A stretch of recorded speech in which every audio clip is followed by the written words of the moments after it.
William Harrison Montgomery was not asleep. His eyes were tightly shut. His breathing was heavy and steady. His thin body sank deep into the burgundy-red velvet of his favorite armchair. To anyone watching, he looked like nothing more than a frail, harmless old man drifting into an afternoon nap. But behind those closed eyelids, William was fully awake. His mind remained sharp, calculating, and waiting. This was a game he played often, a habit he called a truth test. William was 74 years old and one of the wealthiest men in the South. He owned real estate companies, luxury hotel chains, and numerous lumber processing factories spread across Georgia and neighboring states. He had everything a man could dream of. Except one thing: trust. Over the years, William had grown bitter. His 3 children rarely visited him, and when they did, they spoke of nothing but his will, as if it were the only thing about him that still mattered. His business partners smiled to his face, but sharpened their knives behind his back the moment he turned away. Even former employees had stolen from him: silver spoons, cash from his wallet, rare bottles of liquor. Gradually, William came to believe that everyone on earth was greedy. He believed that if you gave someone a chance to take something without being caught, they would take it. And today, he decided to test that theory. One more time. Outside the heavy oak doors of his study, rain poured down violently, hammering against the glass panes like gunfire. Inside, the fire in the marble fireplace flickered, radiating a warmth so comforting it made one feel safe enough to let their guard down. William had staged the perfect setting. On the small mahogany table beside his hand, he placed a thick envelope. It was already open. Inside lay a stack of $100 bills totaling $5,000, an amount large enough to change a poor person's life for an entire month. The bills were deliberately left sticking out, looking as though a confused old man had accidentally forgotten them, right where anyone could see. William waited. Then he heard the door handle turn. A young man named Jamie stepped inside. Jamie was the newest janitor and maintenance worker at Montgomery Estate. He had only been working there for 3 weeks. Jamie was young, about 28, but his face carried the exhaustion of someone far older. The dark circles beneath his eyes told the story of sleepless nights and relentless worry. Jamie was a single father. William knew this from the background check. Jamie's wife, Rachel, had died 2 years earlier from complications during her second childbirth. The baby had not survived either. Rachel was gone, leaving Jamie with a mountain of medical debt and a 7-year-old son named Noah. Today was Saturday. Normally, Jamie worked alone, but today the school was closed for emergency repairs after the storm. Jamie couldn't afford childcare. He had begged the housekeeper, Ginny Crawford, to let him bring his son to work, promising the boy would be quiet as a mouse. Ginny reluctantly agreed, but issued a blunt warning.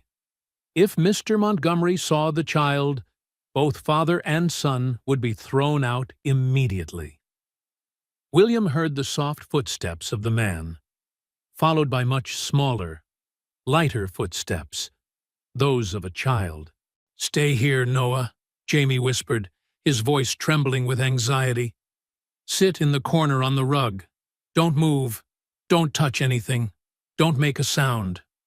Mr. Montgomery is sleeping in the chair.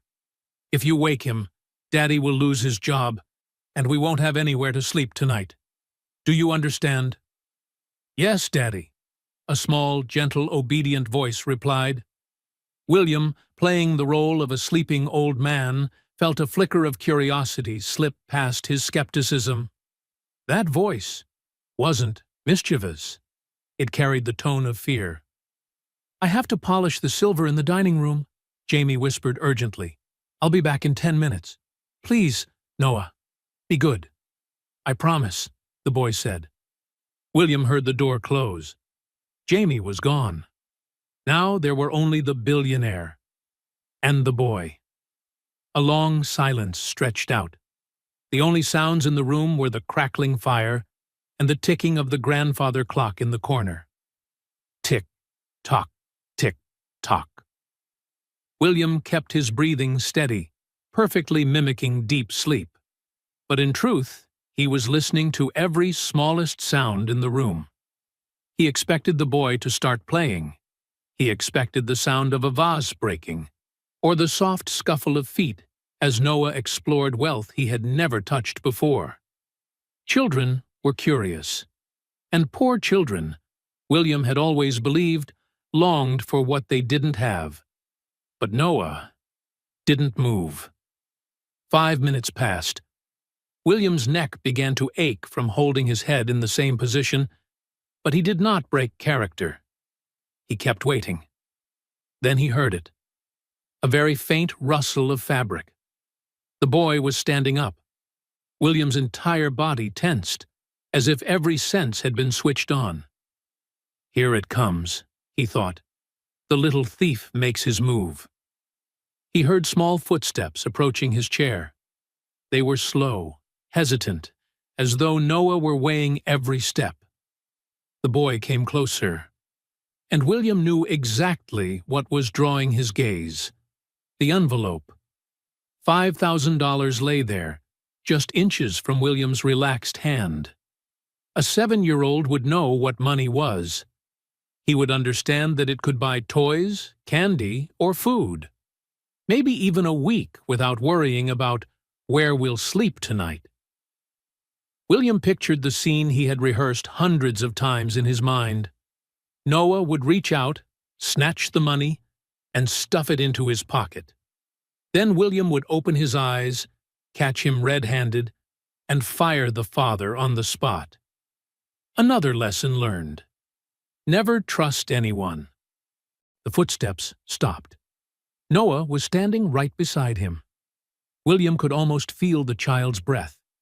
He waited for the sound of rustling paper. He waited for the hurried grab. But it never came. Instead, William felt something strange. A small, cold hand gently touched his arm, so light it felt like a feather. William had to strain not to flinch. What is he doing? He wondered. Checking if I'm dead? Noah withdrew his hand. Then William heard a heavy sigh, far too heavy for such a small child. Mr. William, the boy whispered, so softly it was nearly swallowed by the sound of the rain. William didn't react. He sniffed and let out a fake snore, loud and gruff, exactly like a cranky old man. Noah moved. Then William heard a sound that confused him. Not the sound of money being taken, but the sound of a zipper. What is this boy doing? William thought, his mind racing. Is he getting comfortable? Is he planning to take a nap too? And then William felt something warmer being placed over his legs. It was the boy's jacket. A thin, cheap windbreaker, still slightly damp from the rain outside. But Noah laid it across William's knees like a small blanket. The room was drafty, the large windows still leaking cold despite the burning fireplace. Only now did William realize his hands really were cold. Noah carefully smoothed the little jacket over the old man's legs. Then the boy whispered again, murmuring as if speaking to himself, "He's cold. Daddy says sick people shouldn't be cold." William's heart missed a beat. This was not part of his script. The boy wasn't looking at the money. He was looking at him. Then William heard a soft rustle on the table. Ah, he thought, here it is. Now that he's lulled me into a false sense of safety, he'll take the money. But the money didn't move. Instead, William heard the sound of paper sliding gently across wood. The envelope was pushed, but not to hide it, and not to take it. William dared to crack open his left eye. Just a sliver. a slit barely a millimeter wide, hidden behind his lashes. And what he saw shocked him to his core.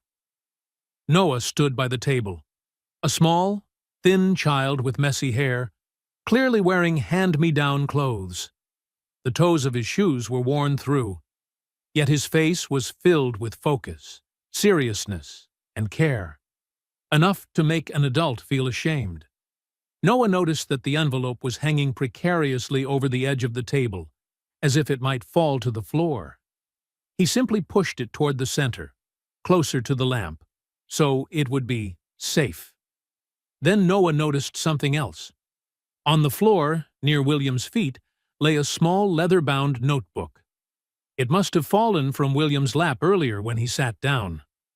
Noah bent to pick it up, wiped the dust from the cover with his sleeve, and placed it on the table beside the envelope of cash. "Safe now," Noah whispered. Then the boy returned to the corner rug. He sat down, pulled his knees to his chest, and wrapped his arms around himself. He trembled slightly. He had given his only jacket to a stranger, and now he was cold. William lay there, his mind completely blank. For the first time in 20 years, William Harrison Montgomery didn't know what to think. He had set a trap to catch a mouse, but what he caught instead was a dove.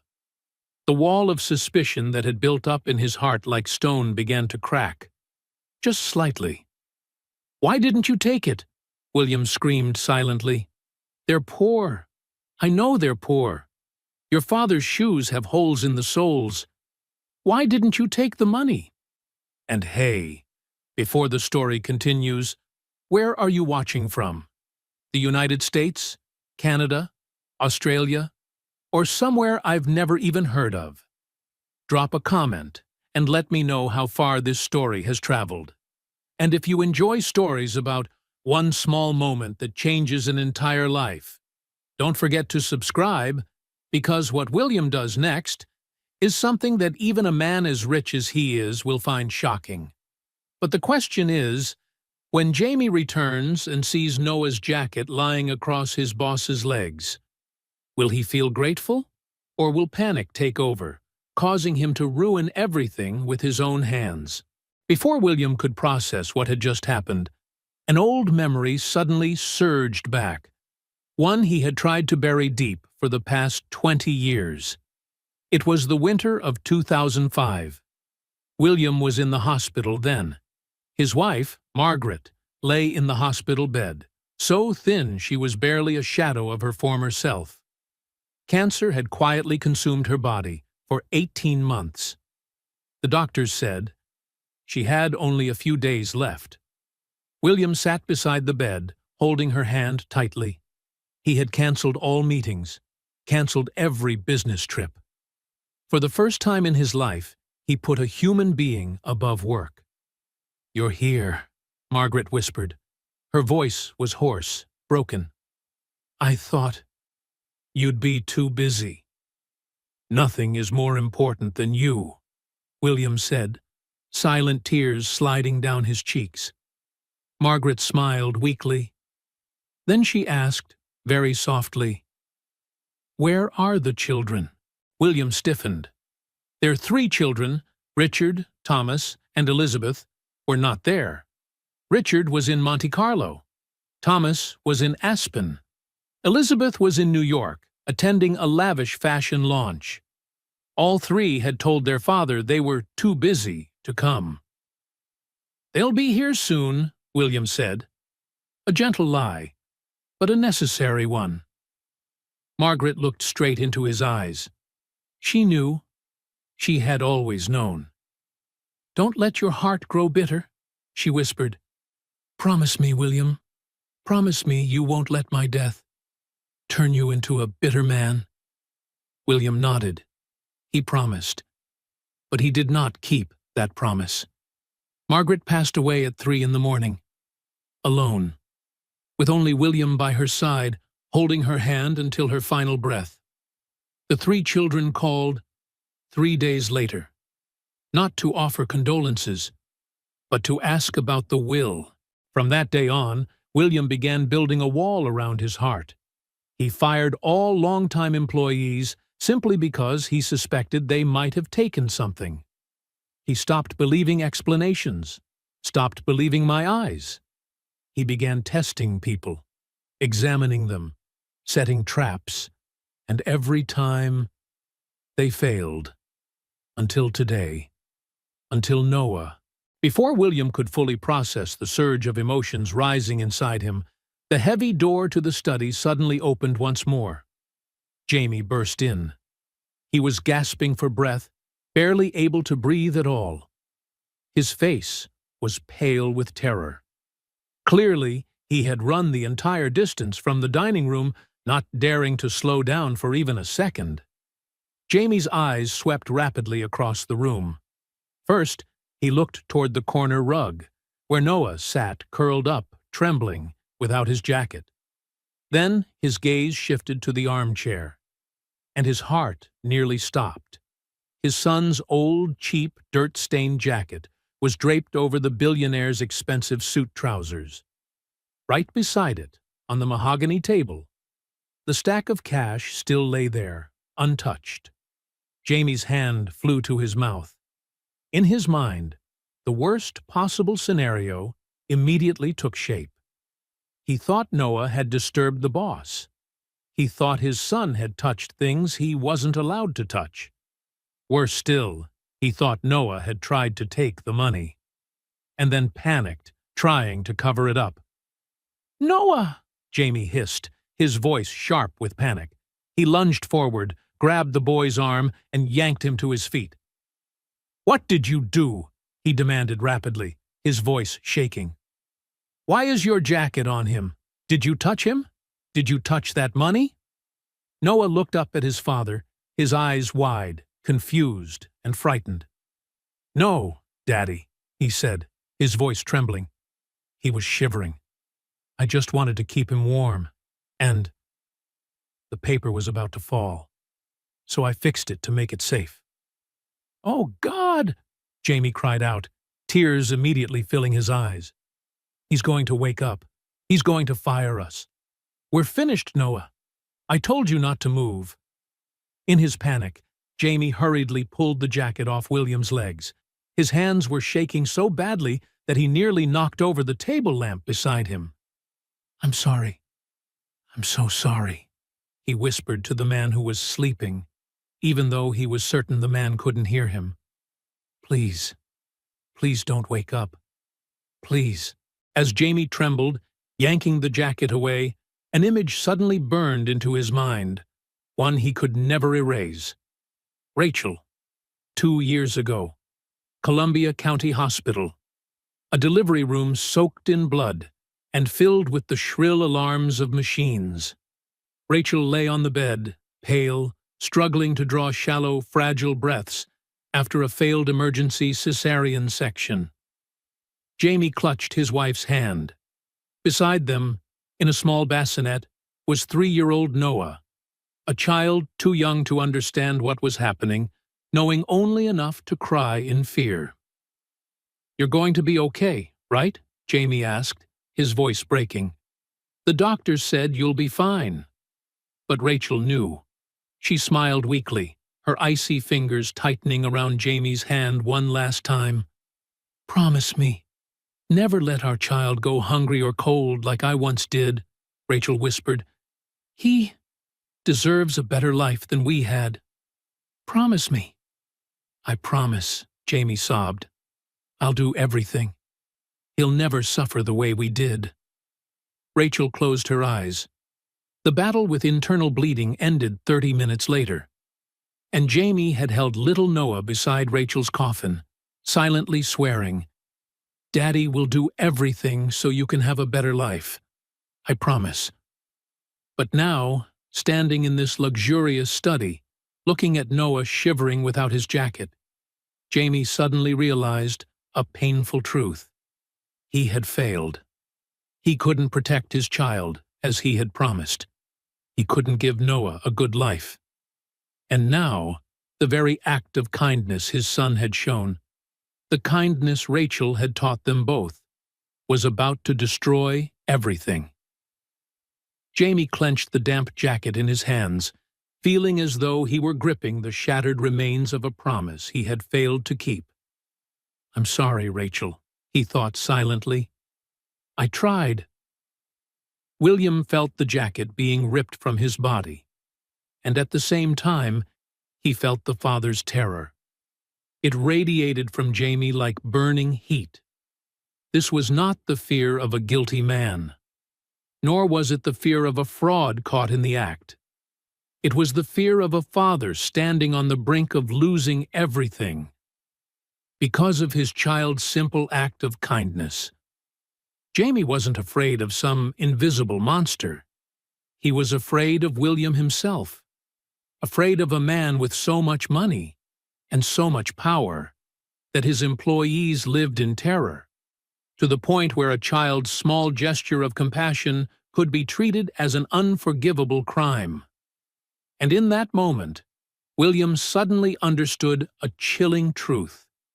He had become the monster everyone feared, not because he was cruel, but because he had made others believe that their kindness was dangerous. William knew he could not lie still for another second. It was time for him to wake up. William let out a low groan, a deliberate, dramatic groan, and shifted in his armchair. Jamie froze instantly. He pulled Noah tightly against his chest and hurried backward toward the door, his entire body tense like a deer caught in the headlights of an oncoming truck. William opened his eyes. He blinked a few times, as if waking from a deep sleep, slowly adjusting his vision to the light in the room.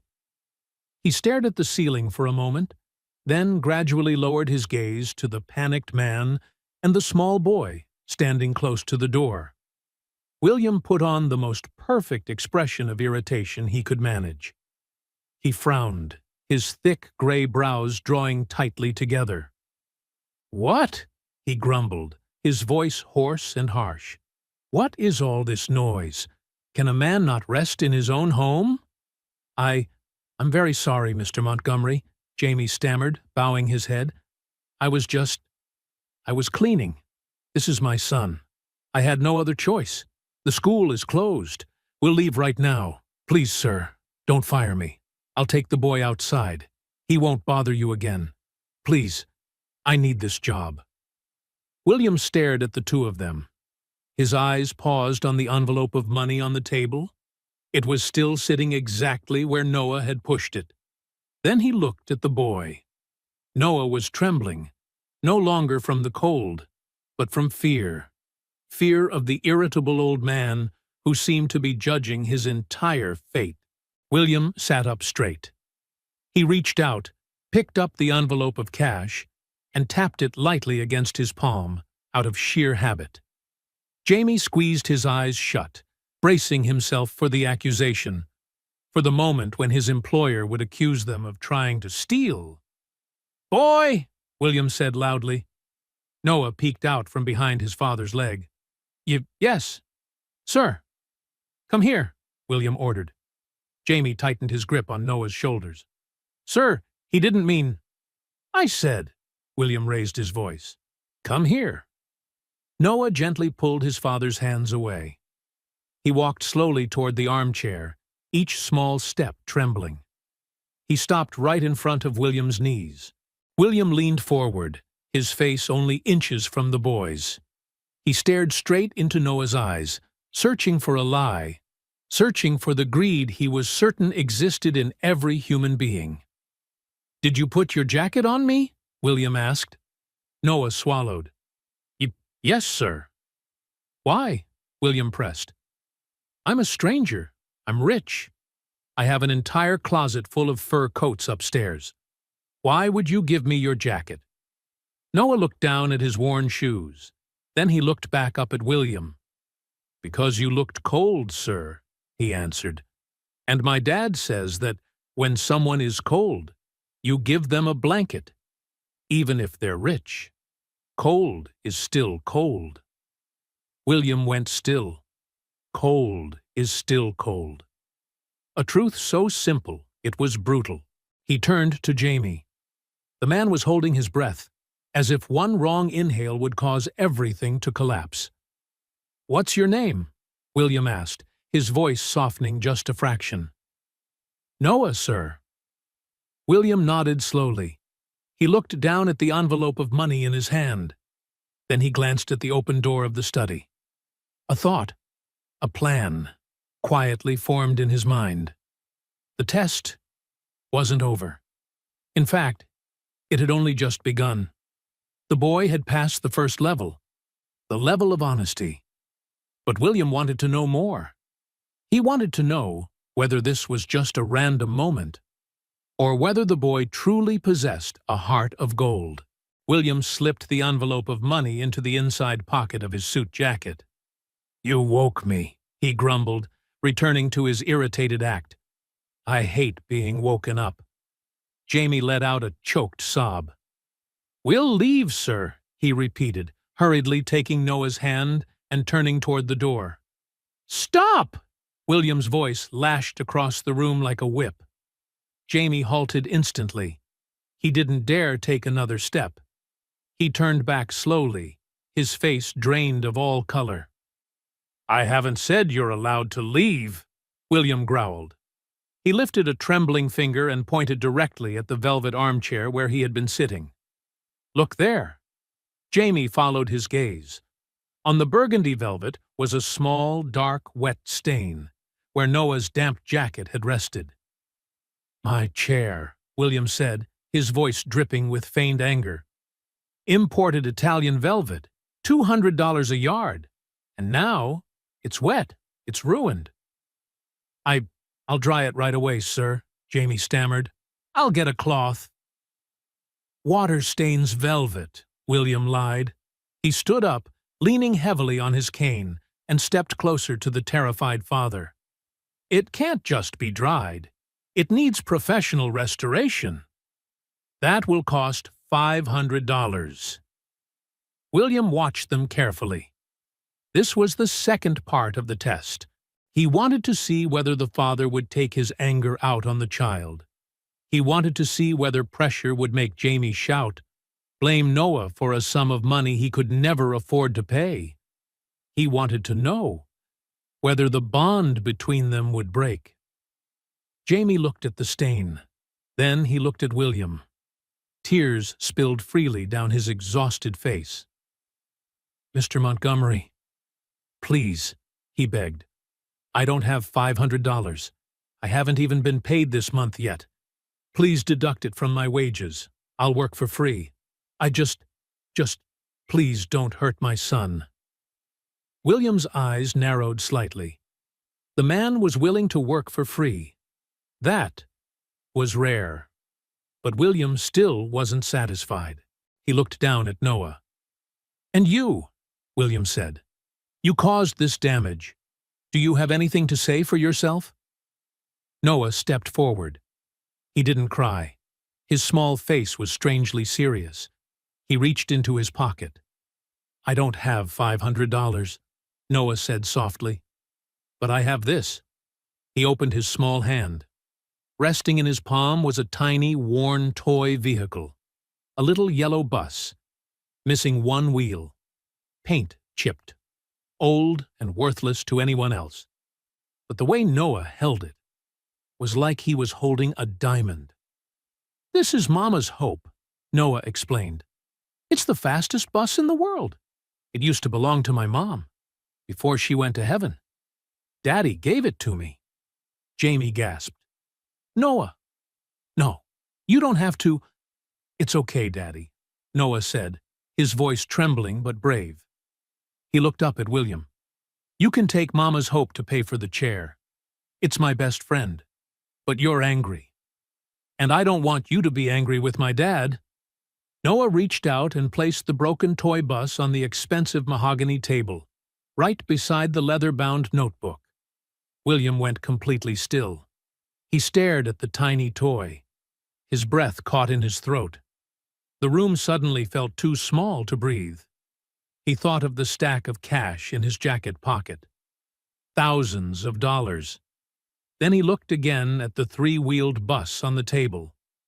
This boy was offering the most precious thing he owned to fix a mistake born from kindness.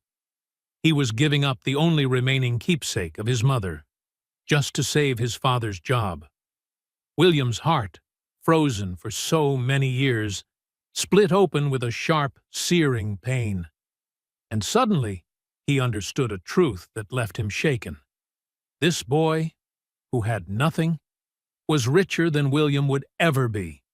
William had millions of dollars, but he had never, and perhaps never would, sacrifice the thing he loved most for anyone. Silence stretched on. Outside, the rain continued to pound against the windows. William slowly picked up the toy. His hand trembled. "You!" His voice no longer growled. It was barely a whisper. "You would give me this, just because a chair got wet?" "Yes, sir," Noah replied. Is it enough?" William closed his eyes. In his mind appeared the image of his own children, calling only when they wanted a new sports car or a vacation home. They had never given him anything. They only knew how to take. "Yes," William whispered, opening his eyes. They were wet with tears. "Yes, Noah. It's enough. More than enough." William sank back into his chair. The performance was over. He could no longer play the villain. And for the first time in many years, he felt tired. Not from age, but from the crushing weight of guilt he had carried with him his entire life. "Sit down," William said, and his voice was completely different now. No sharpness, no heavy authority. It was the voice of an old man who was tired and lonely. "Sir?" Jamie froze, confused by the sudden change. "I said sit down," William growled out of habit, then immediately softened his tone. "Please, just sit. Don't look at me like I'm about to eat you." Jamie hesitated for a few seconds, then slowly sat on the edge of the sofa, pulling Noah neatly into his lap by instinct. William lowered his gaze to the toy in his hand. He gently spun the remaining wheels with his thumb, his eyes distant. "I have a confession," he said, still looking at the floor. "The chair isn't damaged at all. It's just wet. In an hour, it'll be dry." Jamie exhaled, a breath he had been holding in for far too long. "Oh, thank God." "And," William continued, lifting his head to look directly at the father and son with an intense but honest gaze, "I wasn't asleep." Jamie's eyes widened. You weren't asleep?" "No." William shook his head. "I was pretending. I deliberately left that money on the table. I wanted to see if you would take it. I wanted to catch you." Jamie instinctively tightened his hold on Noah. Hurt was clearly written across his face. "You tested us, like mice in a maze." "Yes," William admitted without evasion. "I'm a bitter old man, Jamie. I believe everyone is a thief. I believe everyone has a price." He lifted a trembling finger and pointed toward Noah. "But this boy," his voice broke. "He didn't take the money. He covered me with his jacket, simply because he thought I was cold. And then he offered me his mother's keepsake." William raised a hand to wipe away a tear rolling down his cheek. He didn't care that they could see it. "I lost my way," he whispered. "I have all the money in the world, yet I'm poor. And you have nothing, yet you've raised a king." William stood up. He walked toward the fireplace and took a deep breath, as if gathering the last of his courage. Then he turned back to face them. "The test is over," William declared. "And you passed. Both of you." He reached into his jacket pocket and pulled out the thick envelope of money. He stepped in front of Jamie and held it out. "Take this." Jamie shook his head firmly. "No, sir. I don't want your money. I just want to work." I want to earn a living honestly." "Take it," William insisted. "This isn't charity. It's a reward. Payment for the lesson your son just taught me." Jamie hesitated. He looked at the envelope, then down at Noah's worn shoes. "Please," William said gently, "buy the boy a warm coat, a new pair of shoes, and buy yourself a bed that doesn't make your back hurt every morning. Take it." Jamie's hand trembled as he reached out and accepted the envelope. "Thank you, Mr. Montgomery," he said, his voice breaking. "Truly, thank you." "No need to thank me yet," William replied. A small, genuine smile, the first in many years, touched his lips. "I have a business proposal for you, Noah." Noah looked up, his eyes instantly lighting up. "For me?" "Yes," William said. He lifted the small toy bus. "I'll keep Mama's hope. It's mine now. You gave it to me as payment." Noah's face flickered with sadness for a brief moment. Then he nodded seriously. "Yes, a deal is a deal." "But," William continued, "I can't drive a vehicle with only 3 wheels. I need a mechanic, someone to help me fix things around here, and someone to help me fix myself." William knelt down, a movement that sent a sharp pain through his aging knees, so he could be at eye level with the 7-year-old boy. "Noah," he said softly, "would you like to come here every day, after school? You can sit in this study, do your homework, and teach this grumpy old man how to be kind again. In return, I'll take care of your education, all the way through college. Deal?" Noah turned to look at his father. Jamie was openly crying now, one hand covering his mouth, his shoulders shaking. He nodded. Noah turned back to William. He smiled, a gap-toothed smile, pure and heartbreakingly beautiful. "Yes," Noah said. Then he held out his small hand. William Harrison Montgomery, the billionaire who had never trusted anyone, reached out, took that hand, and shook it. 3 years have passed since that fateful rainy day. The spring of 2008 arrived gently, and with it, the mahogany-paneled study of William Harrison Montgomery changed so much that it was nearly unrecognizable. What had once made people hold their breath upon entering was now filled with light. The curtains were always drawn wide, allowing the morning sun to spill into every corner of the room. The walls, once cold and bare, were now covered with colorful drawings, Noah's school artwork, family portraits, pictures of houses with smoking chimneys and bright blue skies.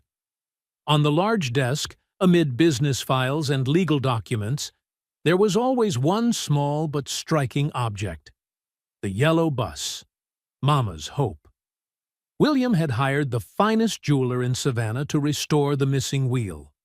The new wheel was not merely replaced, it was crafted from pure 24-karat gold. Noah, now 10 years old, sat cross-legged on the rug, focused intently on his math homework. William sat in his familiar armchair, this time not pretending to sleep, leaning toward the boy, patiently following every number. "Mr. Montgomery," Noah frowned, tapping his pencil on the notebook. "I don't understand this part about decimals." "Call me William, my boy," he smiled, repeating what he had said countless times before. "Let me take a look."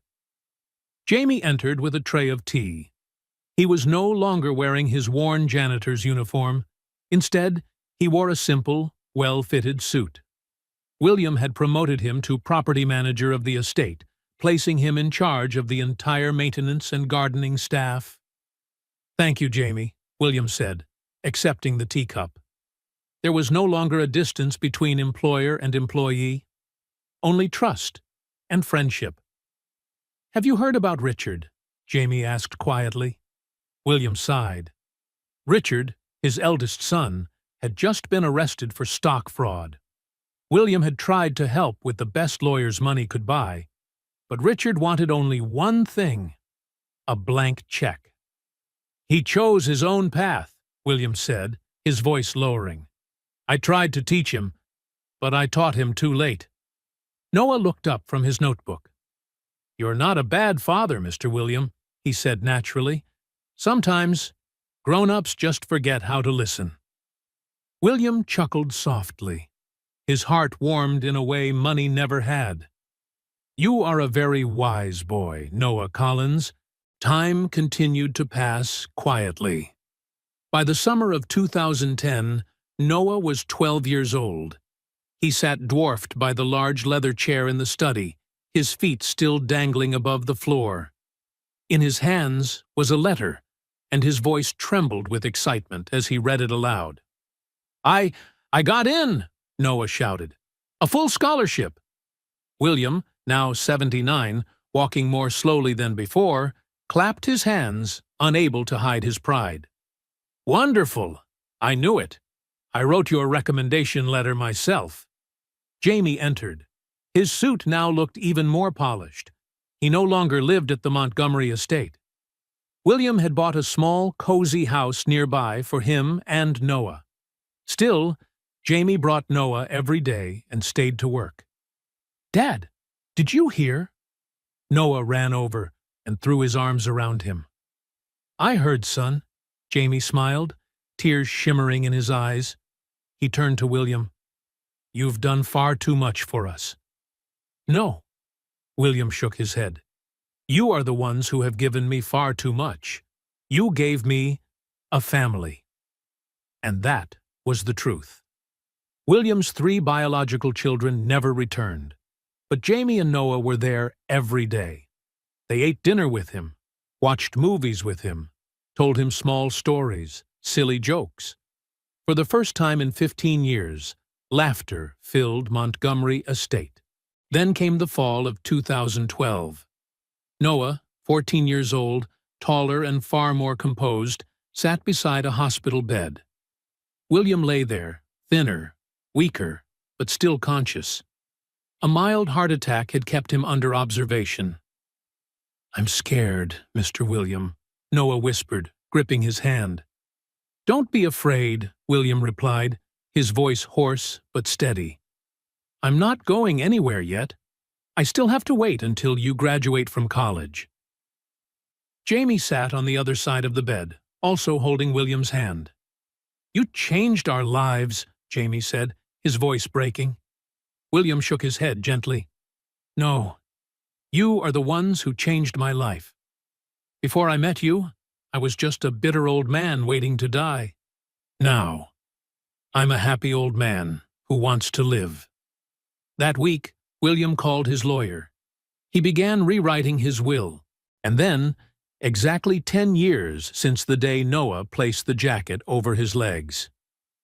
Spring of 2015. Noah, 17 years old, stood at the gates of Harvard University. He had been accepted with a full scholarship. The neatly tailored suit he wore was a gift William had bought him for his birthday. William, now 84, stood beside him, leaning on his cane. His eyes shone with undisguised pride. "You did it, my boy," William said. "Not just me, sir," Noah shook his head. "We did it. You were the one who believed in me when no one else did." William pulled him into an embrace.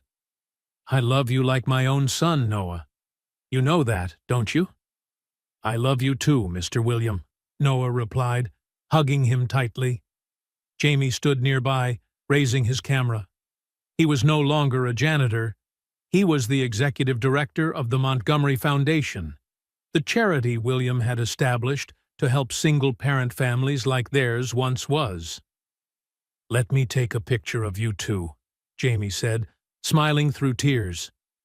William and Noah stood side by side, hands resting on each other's shoulders.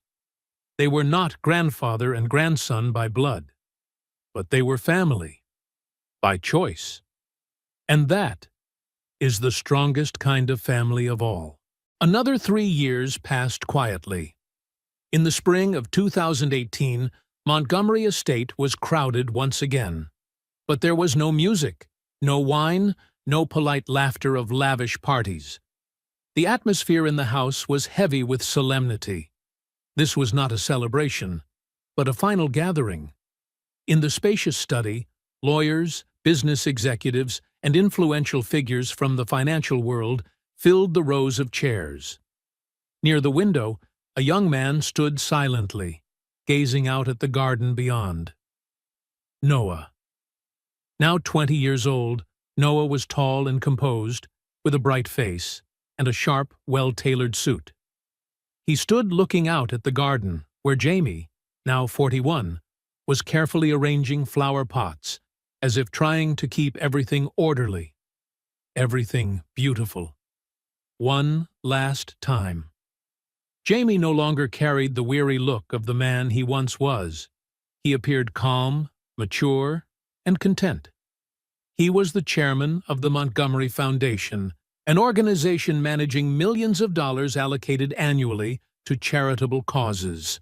Inside the room, the air fell completely silent as the attorney began reading the last will and testament of William Harrison Montgomery. William had passed away peacefully in his sleep 3 days earlier. Serene. He died in his burgundy velvet armchair, the very chair where, 10 years earlier, a small test had changed his entire life. William's 3 biological children were also present: Richard, Thomas, and Elizabeth. They sat on the opposite side of the room, clearly separated from everyone else. Their eyes kept darting to their watches. They whispered to one another about selling the mansion, about the companies, about how the assets would be divided. They did not look grieving. They looked impatient. Attorney Henderson cleared his throat softly and began reading. "To my children," he read slowly from the will, "I leave the trust funds that were established for you at your births. You never visited me without mentioning money, so I assume money is all you ever wanted. You already have your millions. Enjoy them." The 3 children muttered in irritation, but quickly appeared satisfied. They stood up, preparing to leave the room, as if the rest of the will were no longer worth hearing. "Please wait," Attorney Henderson said. "There is more." They stopped and turned back, annoyed. "For the remainder of my estate," the attorney continued, "including my companies, this mansion, all investments, and personal assets, I leave everything to the only person who gave me something when I had nothing." All 3 children froze. They turned back, confused. "Who?" Richard blurted out. "We are his family." The attorney took a breath and read each word clearly. "I leave everything to Noah Collins." The room erupted. Shouts of outrage filled the air. The 2 sons pointed at Noah. "Him?" they shouted. "The janitor's son? This is a joke. He manipulated our father." Noah did not move. He did not speak. He simply stood still, holding a small object in his hand, his thumb unconsciously rubbing its familiar surface. The attorney raised his hand, calling for order. "Mr. Montgomery left a letter explaining this decision," he said, "and he instructed me to read it aloud." The attorney unfolded the handwritten letter, his voice slow and steady as the room gradually quieted. "To my children, and to the world, you measure wealth in gold and property. You believe I left everything to Noah because I had lost my mind. You are mistaken. I am repaying a debt. 10 years ago, on a rain-soaked Saturday afternoon, I was a beggar in spirit. I was cold, lonely, and empty. A 7-year-old boy saw me shivering. He did not see a billionaire. He saw only a human being. He covered me with his only jacket. He protected my money when he could easily have taken it. But the greatest debt was repaid when he offered me the most precious thing he owned, a broken toy bus, to save his father from my anger. He gave me everything he had, expecting nothing in return. That day, he taught me that the poorest pocket can still hold the richest heart. He saved me from dying as a bitter, hateful man. He gave me a family. He gave me 10 years of laughter, noise, and love. So I leave him my estate. It is a small exchange, because he gave me back my own soul." The attorney folded the letter. He looked at Noah. "Noah," he said softly, "Mr. Montgomery wished for you to receive this." Before the attorney could present the velvet box, Elizabeth, the only daughter, jumped to her feet, her face flushed red. "We are his biological children," she screamed. "We carry the Montgomery blood, and he is just the son of a janitor." Noah slowly turned toward her. His eyes held no anger, only a strange, steady calm. "But I carry his heart," Noah said quietly. "And for 10 years, I was there for him. Where were you?" Elizabeth fell silent.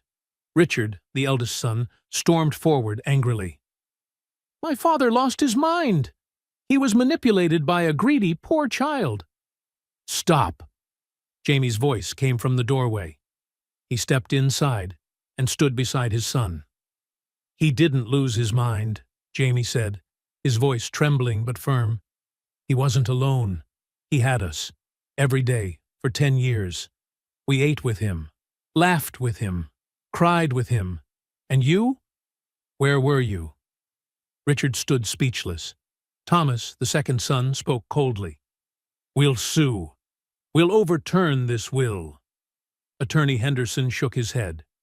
"You may try, but this will was drafted by 5 top attorneys, witnessed by 3 independent parties, and Mr. Montgomery recorded video confirmation of his sound mind. This will cannot be contested." The 3 children looked at one another, then left in silent fury. The attorney presented a small velvet box. Noah opened it. Inside, resting on pristine white silk, was the old toy bus. Mama's Hope. William had kept it for 10 years. He had polished it carefully. He had even asked a jeweler to replace the missing wheel with a piece of pure gold. Noah picked up the bus. Silent tears streamed down his face. He did not think of the mansion. He did not think of billions of dollars. He paid no attention to the angry shouts behind him. He thought only of his friend. The gruff old man had patiently sat beside him, helping him solve difficult math problems. Noah walked toward Jamie, who had just come in from the garden. Jamie wrapped his arms tightly around him. "He was a good man, Noah," Jamie whispered. "He just needed a jacket." Noah nodded, clutching the bus tightly in his hand. "Yes," he said softly. "He just needed a jacket." As the city of Savannah entered the year 2023, Noah Collins was 25 years old. He was no longer the skinny boy with worn-out shoes from years past. Noah had graduated from Harvard with a degree in business administration, a path many believed would lead straight to yachts, supercars, and lavish parties. But Noah chose a completely different direction. He did not use his inherited wealth to show off. Instead, Noah transformed Montgomery Estate into a community center. The mansion that once symbolized isolation and suspicion has now become a free school for the children of single-parent families. The mahogany study, where the test had taken place years earlier, was no longer a heavy space of power. It had become a children's library filled with light, books, and the eager whispers of young dreams. At the center of the room, inside a carefully preserved glass case, stood Mama's Hope, the toy bus with golden wheels.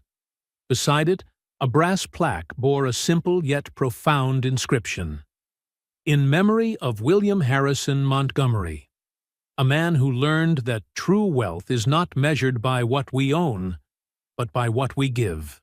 One quiet afternoon, Noah walked into the library. In a corner of the room, a boy of about 7 sat staring intently at the bus inside the glass case, his curious eyes never leaving it. "Do you like it?" Noah asked, sitting down beside him. The boy nodded. "It's beautiful. The wheels are made of gold, right? That's right, Noah smiled. But did you know that when this bus was given to the man who once owned this place, it only had 3 wheels? It was old and broken. The boy frowned, confused. Then why did he accept it? Noah was silent for a moment, then spoke slowly. Because sometimes the most valuable gift isn't the most perfect one. It's the one with meaning. That bus was given out of love, not money, and that's what makes it priceless. The boy looked up at Noah. Who was the boy who gave it to him? Noah smiled, his eyes glowing with memory. That's a long story, but in short, it's the story of an old man who forgot how to love, and a boy who helped him remember. The boy thought for a moment, then asked softly, "Do you think someday I could do something like that? Help someone remember how to love?" Noah placed a hand on the boy's shoulder. "I know you can. Do you know how?" "How?" "By being kind, even when it's hard, even when no one is watching, and especially when no one is watching." The boy nodded solemnly. "I'll try." "That's enough," Noah said gently. As the boy ran off to play with the other children, Jamie walked into the library. He was now 46 years old, his hair streaked with gray, but his face was peaceful and fulfilled. "Thinking about him?" Jamie asked, sitting beside his son. "Every day," Noah admitted. "Do you think he would be proud?" Jamie looked around the room. Children reading, studying, laughing. Walls that were once cold are now filled with life. "My son," Jamie said, his voice thick with emotion. "He wouldn't just be proud, he would be amazed. You took his gift and multiplied it 100-fold. Noah looked toward the bus in the glass case. "I only did what he taught me," Noah said, "to give without expecting anything in return." Outside, the gentle savanna sunlight poured through the windows. The rose garden was in full bloom. Children's laughter echoed through the space. Montgomery Estate was no longer a fortress of suspicion and fear. It had become a beacon of hope. And it all began with a boy, a jacket, and a lesson so simple it was unexpected. Cold is cold, no matter who you are. The story of William Montgomery and Noah Collins reminds us of a profound truth. Kindness is an investment that never fails. In a world where everyone is trying to take something, those who are willing to give are the ones who truly change the world. William had all the money in the world, but he was poor until a child taught him how to love. Never underestimate the power of a small act of kindness, a jacket, a gentle word, or a quiet sacrifice. They can melt even the coldest hearts. When you give without expecting anything in return. Life will repay you in ways money never can. Noah did not buy his success, he earned it through kindness. And in a world full of suspicion and greed, that is the rarest and most precious kind of success. If this story touched you, don't forget to like, subscribe, and share, so that stories of kindness like this one can reach even farther. Thank you for watching, and see you again in the next stories.